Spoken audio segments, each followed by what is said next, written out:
한일 관계 예전 같지 않고 특히 이제 공식적인 의견들은 사뭇 긴장 일변도로 이어갈 수밖에 없는 상황에서 모두가 공공외교 그리고 의원 외교에 대한 기대가 컸습니다.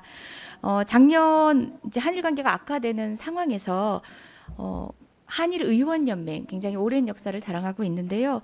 어렵지만 이제 합동 총회를 개최하기도 했고요. 여야 의원 공이 포함해서 상당히 많은 회원들이 함께하고 있는데 저 역시 회원입니다. 함께 방문을 했고 또 공동 결의문에서는 양국 의원단이 김대중 오부치 선언 정신 되살려서 양국 관계 조속히 회복해야 된다라고 내용을 넣기도 했고요. 또 세부 세션별로 여러 면담을 통해서는 사실 공식적인 입장보다는 더 이제 허심탄회한 이야기들을 나누기도 했습니다. 그래서 의원 외교의 실질적인 역할들을 다시금 느끼는 상황이기도 했지만 또 한편으로는 이렇게 역사와 전통이 유구할 때는 그 장점도 있지만 공식성으로 인해서 또 경직될 수 있다는 한계도 있습니다. 그래서 저 역시 한일의원연맹 회원 자격으로도 일본을 방문했지만 그 외에 저를 비롯한 대한민국의 젊은 의원들이 새로운 미래를 그려보겠다는 어떤 의지를 가지고 일본의 의원들, 한일의원연맹에 소속된 의원들 이외에도 접촉을 해서 새로운 모멘텀을 마련하고자 하는 노력도 개별적으로 했습니다. 그래서 그때 제가 생각한 부분이 바로 그 기존의 틀을 넘어선 상상력이 필요하고 그런 것들이 의회만이 아니라 민간 영역의 공공외교의 영역에서 확장될 필요가 있고 그것들은 무에서 창조하는 것들이 아니라 오랜 역사가 이어져 왔던 민간 외교의 역사와 그 흔적에서 시작돼야 될 필요가 있다는 생각을 했습니다. 지금 일본 대사관에는 공공외교를 담당하는 담당 우리 참사관이 있지요. 예, 올해부터 새로 만들었습니다. 예, 어떤 역할에 주안점을 두어서 그 역할을 수행하고 계십니까?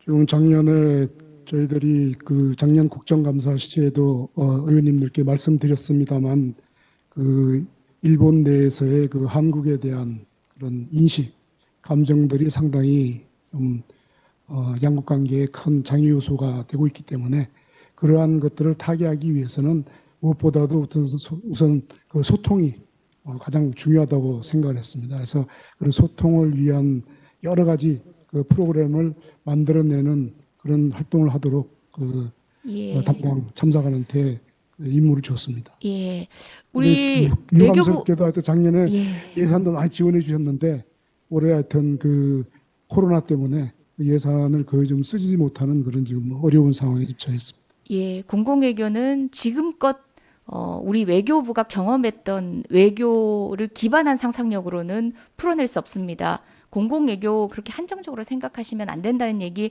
제가 우리 외교부 국감 과정에서 상임 질의 과정에서도 여러 차례 이야기했는데요. 아직도 우리 공무원적 마인드에서는요. 행사 위주 그리고 또 관이 주도하는 행사이거나 아니면 민간이 주도하는 행사에 지원하는 방식에 그치고 있습니다. 포시진치 변호사 이제 옛날식으로 얘기하면 그렇고요.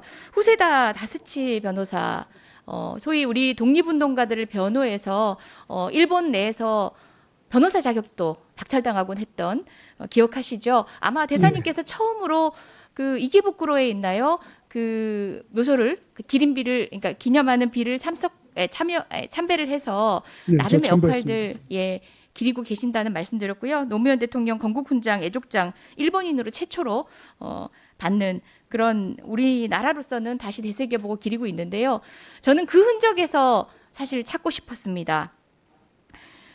후세다 다스치 변호사가 만들었던 주유호소단, 그 자유법조단이라는 단체, 뭐 흡사 우리나라 민병과 유사하게 비견되기도 하는데요.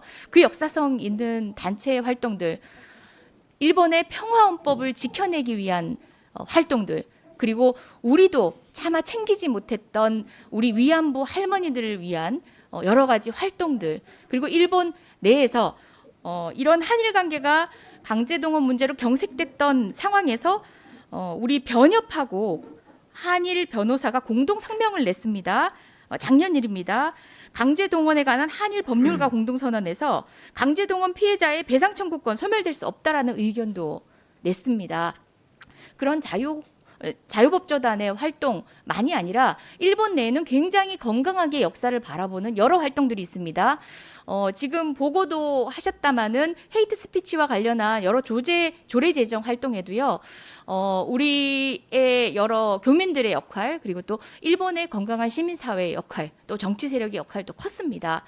바로 거기서부터 출발점으로 삼아야 합니다. 그것들이 외교부가 도움을 받고 있는 병행되는 또 다른 활동으로 치부하는 것들이 아니라 정말 공공외교 예산, 행사에 쓰일 예산들을 그들과의 교류에, 코로나 시대에도 충분히 할 수 있습니다. 그들과의 교류 또는 그들을 측면 지원할 수 있는 다양한 상상력을 고민해서 새로운 사업으로 저는 기획을 해보신다면 공공외교, 관이 주도하는 행사 중심의 한국을 알려내고 역사인식을 바꾸겠다라는 그런 노력의 100배, 1000배의 효과를 누릴 수 있습니다. 일본 내의 우호 세력들을 찾고 그들에게 주체성을 두는 그런 방식의 공공외교 개발 어떻습니까?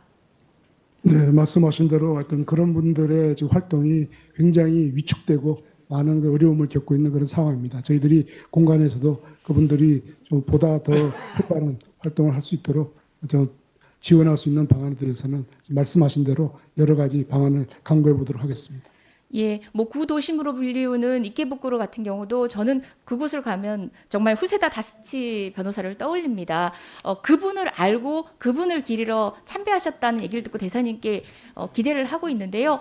일본 정부와의 공식적인 소통을 통해서는 해결할 수 없는 외교의 시대에 들어섰습니다.